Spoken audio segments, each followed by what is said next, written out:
చేసేది తక్కువ సినిమాలే అయినా వైవిధ్యమైన కథలు, పాత్రలు ఎంచుకుంటారు జాన్ అబ్రహాం. తాజాగా ఆయన కీలక పాత్రలో నటించిన చిత్రం 'ది డిప్లొమాట్'. వాస్తవ సంఘటనల ఆధారంగా రూపొందిన ఈ మూవీ ఎలా ఉందో ఇప్పుడు రివ్యూలో తెలుసుకుందాం.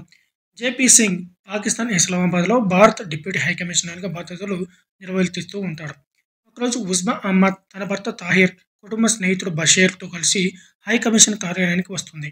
భర్త, అతని స్నేహితుడు అక్కడ లేని సమయం చూసుకుని నేరుగా డిప్యూటీ హైకమిషనర్ గదిలోకి వెళ్తుంది. తాను భారతదేశానికి చెందిన యువతినని, తాహిర్ బలవంతంగా పెళ్లి చేసుకుని ఇక్కడకు తీసుకొచ్చి హింసిస్తున్నాడని చెబుతుంది. ఎలాగైనా తనని ఇండియాకు పంపాలని కోరుతుంది. విషయం మొత్తం జేపీకి అర్థమైనా ఉస్మా చెబుతున్నది నిజమా కాదా అన్న సందిగ్ధంలో ఉండిపోతాడు. మరి ఉస్మా చెబుతున్న దాంట్లో సత్యమెంత? అసలు ఉస్మా తాహిర్ ఉచ్చులో ఎలా పడింది? ఆ విషయాలను బీజేపీ ఎలా కనుగొన్నాడు? అమెరికా ఆమెను భారత్కు పంపే క్రమంలో ఎలాంటి సవాళ్లు ఎదుర్కొన్నాడు అన్నది చిత్రకథ. వాస్తవ సంఘటనలు యథాతథంగా తీస్తే అవి డాక్యుమెంటరీలు అవుతాయి. అందుకని మన దర్శకులు వాటికి కాస్త సినిమాటిక్ ఎక్స్పీరియన్స్ జోడించి ప్రేక్షకులకు అందిస్తూ ఉంటారు. ది డిప్లొమాట్ కూడా ఆ తరహా కథే. అయితే దాన్ని ఆద్యంతం ప్రేక్షకులు అదే ఆస్వాదించేలా తుళ్లి పంచుతూ అందించడంలో రచయిత లితీష్ షా, దర్శకుడు శివం నాయర్ విజయం సాధించారు. భారత్, పాకిస్తాన్ల నేపథ్యంలో సినిమా అంటే ప్రతి ఒక్కరికి ఆసక్తి ఉంటుంది. స్పై థ్రిల్లర్, యాక్షన్ కథలైతే ప్రేక్షకులకు ఇట్టే కనెక్ట్ అవుతారు.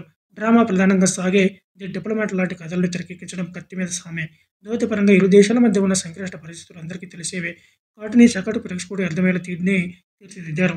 ఉస్మా అహ్మద్ వాఘా బోర్డర్లు దాటి వెళ్లడం, అక్కడ తాహిర్ పరిచయం, తదితర సన్నివేశాలతో కథ, అందులోని పాత్రలు పరిచయం చేసే ప్రయత్నం చేశారు దర్శకుడు. దీనివల్ల ఆరంభ సన్నివేశాలు కాస్త నెమ్మదిగా సాగుతాయి. తాహిర్ నిజ స్వరూపాన్ని బయటపెడుతూ ఉస్మా ఎలాంటి ప్రమాదంలో పడిందో చూపించిన తర్వాతే అసలు కథ మొదలవుతుంది. దీనివల్ల సినిమా చూస్తున్న ప్రేక్షకుడికి ఉస్మా పాత్రపై సానుభూతి కలుగుతుంది. ఇలాంటి దుర్మార్గుడి చేతిలో పడిందేంటి అన్న భావన కలుగజేయడంతోనే దర్శకుడు సక్సెస్ అయ్యాడు.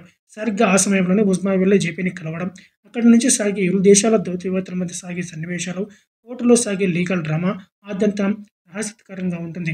అక్కడక్కడ కథాగమనం కాస్త నెమ్మదిగా సాగిన పతాక సన్నివేశాలు కథను ముగించిన తీరు చప్పట్లు కొట్టిస్తుంది. అయితే భారత్ చేరిన తర్వాత ఉస్మా జీవితం ఎలా సాగుతుందన్న దానిపై దర్శకుడు మాత్రం ఫోకస్ చేయలేదు. ఉస్మా పాత్రలో సాదియా ఖేతం ఒదిగిపోయి నటించింది. నిజ జీవిత పాత్రలో ఆమె జీవించింది. భారత డిప్యూటీ హై కమిషనర్ జేపీ సింగ్గా జాన్ అబ్రహాం కూడా సెటిల్డ్ పర్ఫార్మెన్స్ ఇచ్చారు. ద్వితీయార్థంలో ఆయన నటనలో గాఢత ప్రతి సన్నివేశంలో కనిపిస్తుంది. సుష్మా స్వరాజ్గా రేవతి, తాహిర్గా జగదీష్ సంధు తమ పాత్రకు న్యాయం చేశారు. సాంకేతికంగా సినిమా బాగుంది. Special ops, Mukhbir, the story of spy వంటి ఓటీటీ కంటెంట్తో అలరించిన దర్శకుడు శివం నాయర్ ది డిప్లొమాట్లో తన మార్క్ టేకింగ్ని చూపించారు. ఇక ప్లస్ పాయింట్స్ విషయానికి వస్తే కథ, నటీనటులు, దర్శకత్వం. ఇక మైనస్ పాయింట్స్ విషయానికి వస్తే ఆరంభ సన్నివేశాలు. చివరిగా realistic, engaging drama the diplomat.